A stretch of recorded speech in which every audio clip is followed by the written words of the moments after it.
Now, where was I? Now, when it comes to Android front ends, we've all heard of ESU, we've all heard of Cocoon, Emulation Station, Digishow. There's absolutely tons out there. However, a few months ago, I covered one called NeoStation. This is a fully open source, multi-platform, which I'll get more into later on in the video, front end. And basically, the fact that it's open source means that all the source code is available to review on GitHub. If you want to take that code and create your own version, you are more than welcome to do so. As someone who has contributed code to this project and has worked with the main developers and the main dev team, I am pleased to say that I think that NeoStation could be the best Android front end. Now, that's a bold claim, and I obviously am biased. Not only have I contributed code to the project, I'm also pleased to announce that I will be the community manager for NeoStation going forward. This isn't like a full official position, it's just something I do in my spare time to both help the guys out when it comes to development and kind of triaging those queries and helping manage kind of scope and things like that, but also to give a public face to you guys. And if you guys have got any issues or any feature requests, come to me and I can kind of collate them and I can discuss with the guys and see kind of what's the best thing going forward. Because that is probably my favorite feature about NeoStation is its discipline. Now, if you've ever worked in software development or IT or game development, anything that involves kind of building something, then you might be aware of something called feature creep or scope creep. If you're not aware of what that is, basically that is the tendency to get a little bit carried away with new features and the exciting shiny new thing. Because NeoStation, whilst it might not have all the customization options that other front ends have, it runs so well and so smoothly, and the focus of NeoStation is to get you actually playing those games rather than spending hours and hours and hours tinkering with themes and layouts and things like that. I have been guilty of that. Now, just before we dive into NeoStation, I want to disclose some things. I have contributed code to this project. I've been working closely for the guys for probably around 6 to 8 weeks at this point. And I'm also pleased to announce that I have accepted a volunteer position as their community manager. So if you've got any questions, feedback, suggestions, that kind of thing about NeoStation, then please contact me via Discord, or you can pop a comment below and I'll make sure that the guys see it. With that being said, enough of me talking, let's dive into NeoStation. So in front of me, I've got 3 Android devices. I've got my Odin 3, I've got my Retro Pocket Classic, and I have got my AYN Thor. So first, let's go through the setup on the Odin 3. So firstly, you can select a specific user data folder if you want to access the internals from outside the Android data folder. However, just for the purposes of this video, I'm just going to leave it on the default. You're going to enable some storage permissions, so you can just tick that. And then we're going to select our ROMs folder. So mine are just on my root storage. I've got some games installed here already, and we're just going to use that folder. So it's found 9 systems with games.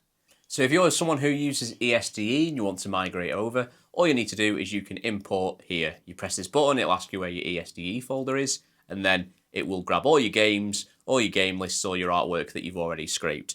I don't have ESDE installed on this device, so I'm just going to skip that for now. Next, you're going to want to grab the NeoStation art pack. So this is just some lovely little system art, which I'll show you shortly once that's downloaded. So this is NeoStation. So first up, you're going to have this lovely little grid view. This is the one I tend to use, but if you're someone who prefers a carousel, if you press your X button, then you can change your view settings here. For example, you've got this carousel view if you want it like this.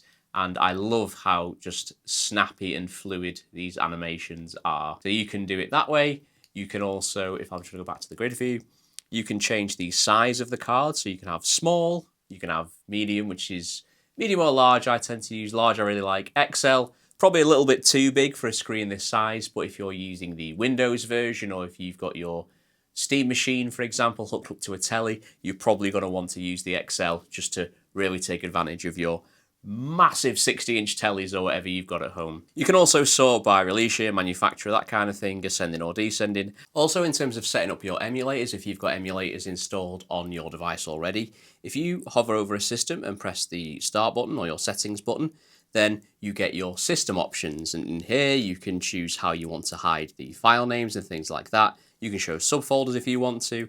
If you bumper across, then you can see I've got RetroArch installed on here with my core. Now, if you see this little trophy, it means that it's RetroAchievements enabled. You can pick your desired core. Obviously, you need to make sure that it's installed. Now, as this is the core I use, that's absolutely fine.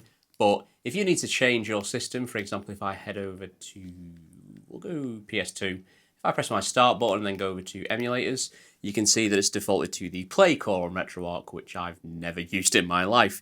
But if you scroll down, you can see that I've got the standalone RMSX2 refresh installed, so I'm just going to enable that. And now whenever I select a game, it should boot straight into RMSX2. There we are. So at the top we have these tabs, so we can use our left and right shoulder buttons just to work through these. So we have a search button.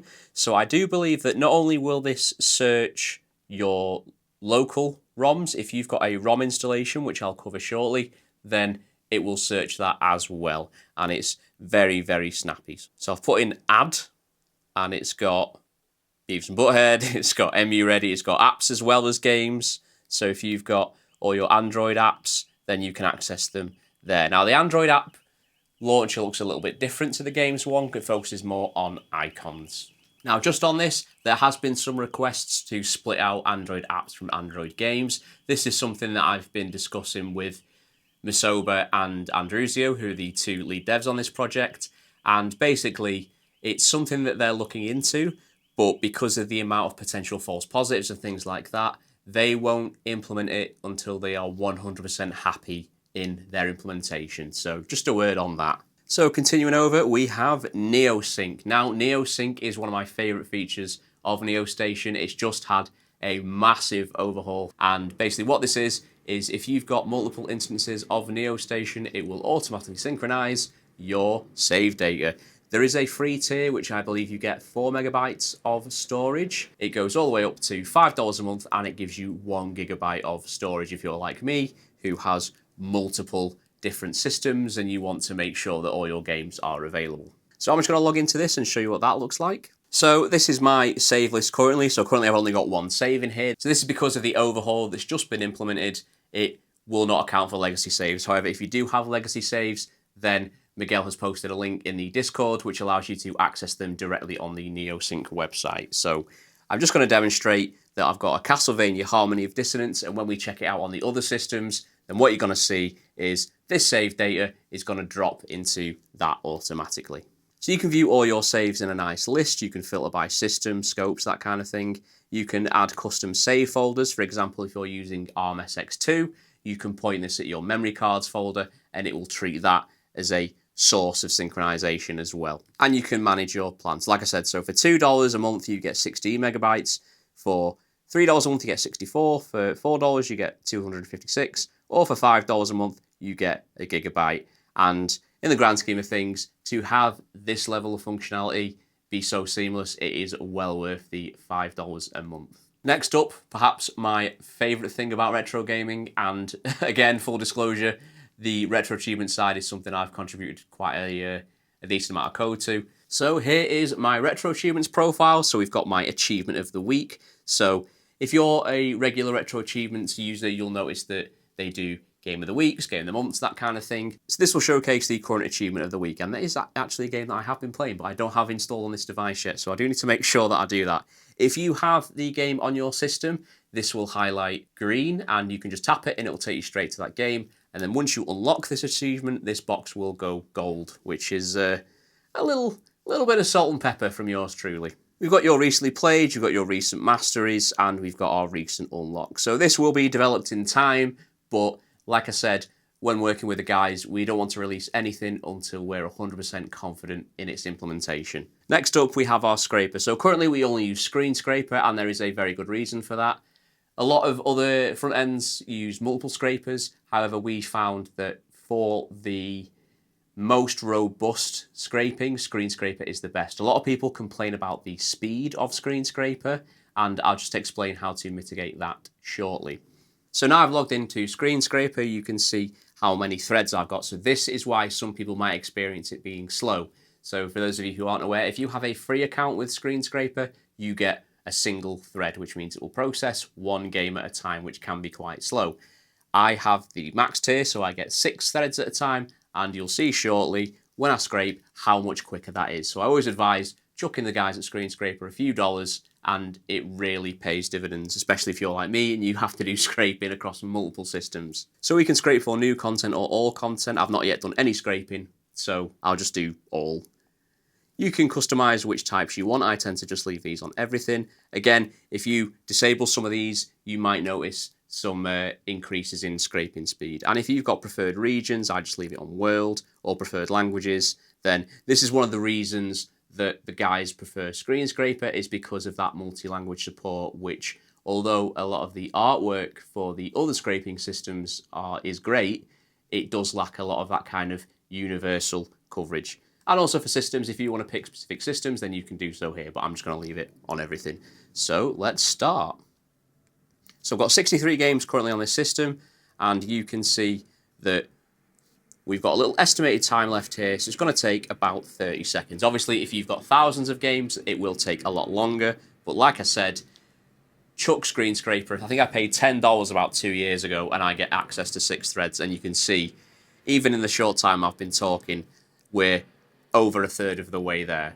And there we go, you can see it scraped all 63 games without any skips, and it took 61 seconds. So you imagine how long that'd take on a single thread. That will be 360 seconds, which would be just over, is that 6 minutes?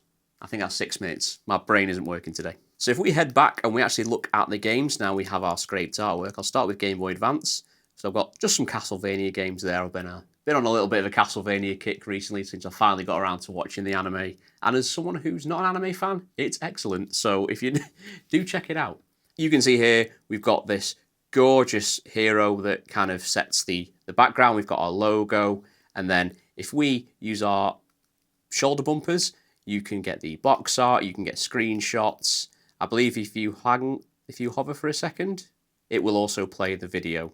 You've also got your game information there, which it will grab multiple languages.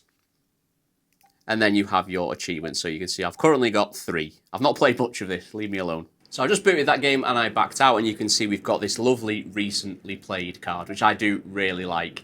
You can play around again with the size of this. So I think with the amount of systems I've got, I think small might actually be the most beneficial. And also a relatively new feature is a little internal notification. So if you tap your little notification bell at the top, you can see that I've logged into RetroAchievements, my system IDs are synchronized, and then any notifications will go to there. This is internal notifications only. It won't yet handle your system-wide notifications, I believe. So also just going back into a game menu. So you'll see at this left-hand side, we have these shortcuts. So if you want to scrape an individual game, for example, if you've had a game that's failed, if you hover over it, you can hold your select button and press A, and that will scrape an individual game.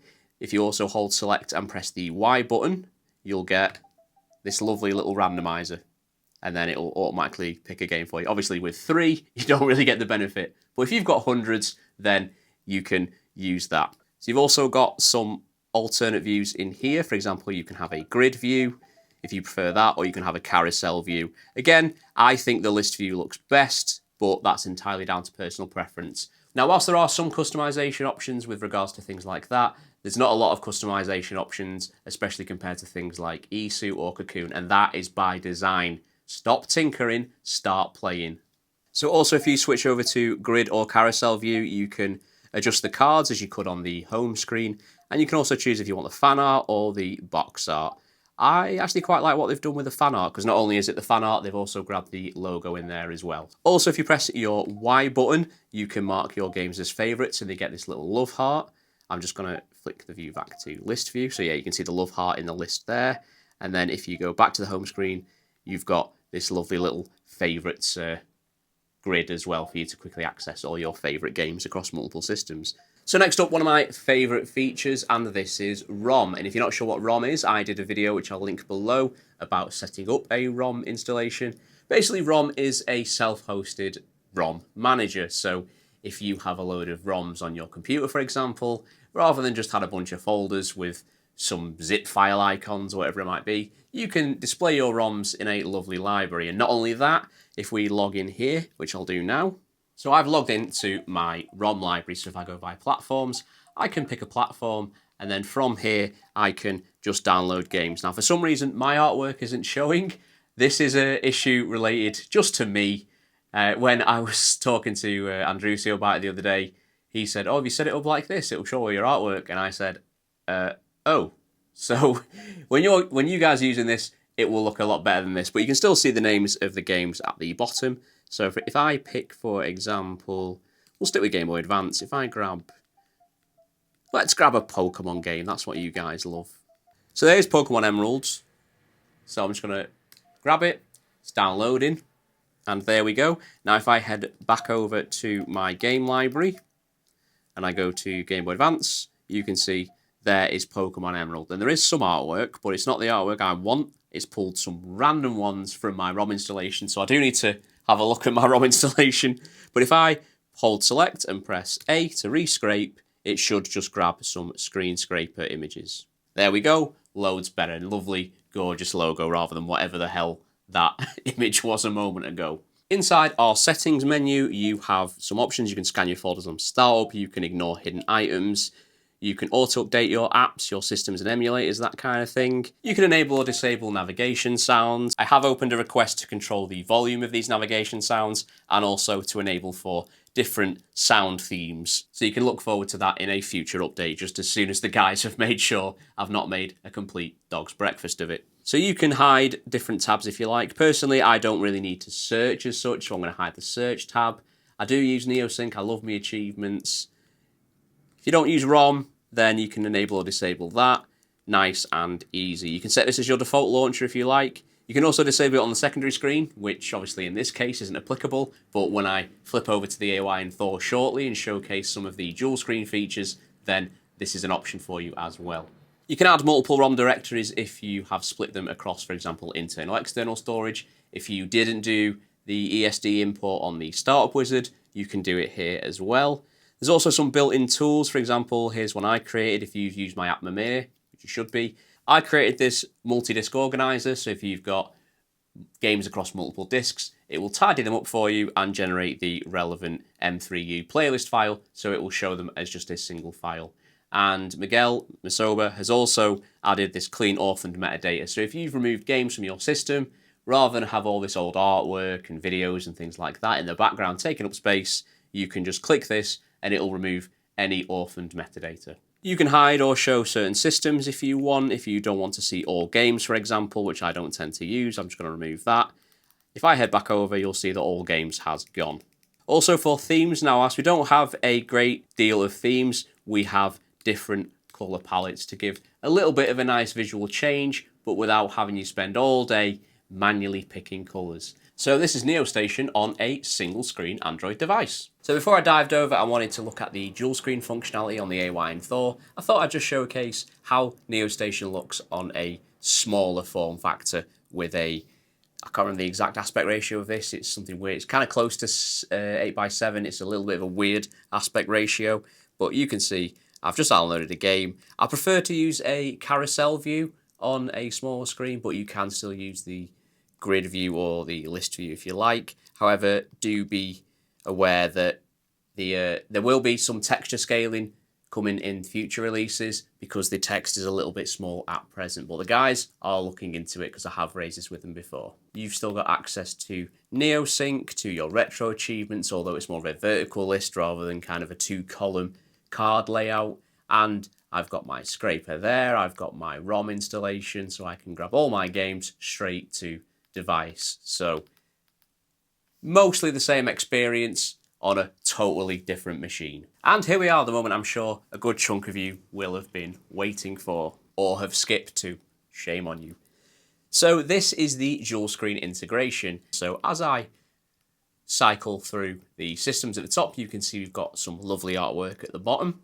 Also, if we press this little button on the bottom right, you can see we've got this lovely little app launcher, which is great for, obviously, if you've got something like Pixel Guide, you can quickly open that up and have a little walkthrough or something on the bottom. Or you can use YouTube and watch your RetroPup videos. Please subscribe. Also, part of the app launcher, you have, by default, you have 3 different shortcuts, but if you go to the settings, you'll notice that there is this secondary screen, and you can have up to 5 or 1 or none if you want a nice clean look. Also, we have our now playing screen. So if I just pick a game, let's boot into some amazing data. So you can see that whilst the game is launching on the top, we now have this now playing screen. And it does dim to black after a few seconds. So what I'm going to do is I'm just going to change that. I'll show you how to change that now. I'm going to back out of the game. I'm going to head over to the settings in the secondary screen. And I'm just going to go down to dim now playing after. I'm going to set it to never just for the purpose of this video. Or you can set it to 25 rather than completely hiding it. But I'm going to set it to never. So back in our game, you can see we've got this little now playing screen, which shows you how long you've been playing for, when the last time you played this game was, your total play time. You've got this little screenshot shortcut, which as you can see there, it will just grab a screenshot of the game. If you press this little arrow on the side, we've got our retro achievements. Again, this is something that I have been involved a lot with. So by default, you'll have this grid view, but we also have this little list too if you want a little bit more information on what the achievements mean. And also one of the features that I spearheaded and something that thanks to Andrusio's help I was able to implement, it's probably my favourite feature that I've worked on, is if you've ever been to the Retro Achievements website, sometimes people will comment on individual achievements and give hints or guides or things like that, just to kind of help you along your way. So if you go to an achievement, for example, I've opened up Advanced Wars. If I just tap that first one, there's a comment at the bottom here that says, for those who are playing this and going for progression, you only have to beat the Fog of War mission to unlock campaign. So if you're struggling with an achievement or it might not be unlocking, then by being able to read the comments, you can get a little bit more context for what you have to do.